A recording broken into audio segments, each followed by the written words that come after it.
Bismillahirrahmanirrahim. Assalamualaikum warahmatullahi wabarakatuh.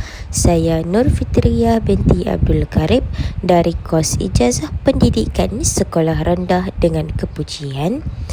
Di sini saya ingin membentangkan mengenai subjek MPU 3412 iaitu khidmat masyarakat yang telah saya jalankan. Assalamualaikum warahmatullahi wabarakatuh. Hari ini saya ingin membentangkan mengenai aktiviti khidmat masyarakat yang telah saya jalankan, iaitu program bergotong royong di kawasan rumah bersama ahli keluarga. Isu yang dikenal pasti iaitu tahap kebersihan rumah yang kurang memuaskan seperti sampah sarap, longkang tersumbat,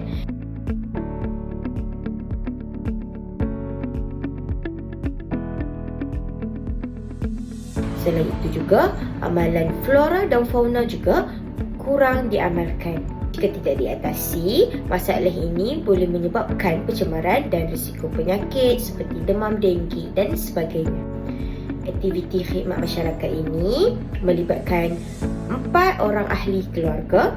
Kami telah menjalankan gotong royong dengan membersihkan kawasan rumah, dengan mengutip sampah, membersihkan longkang dan menyiram pokok bunga.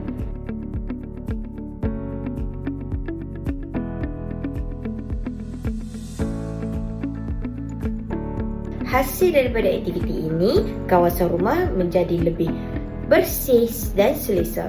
Selain itu, dapat mengurangkan pencemaran iaitu alam sekitar, dapat mengeratkan hubungan silaturahim sesama keluarga dan dapat menjimatkan kos kesihatan. Ini menunjukkan aktiviti ini menyokong pembangunan mampan.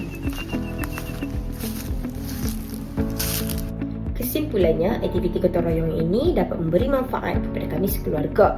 Walaupun ia merupakan aktiviti yang kecil, namun impaknya sangat besar jika kita berterusan melakukan aktiviti gotong royong. Sekian daripada saya. Terima kasih.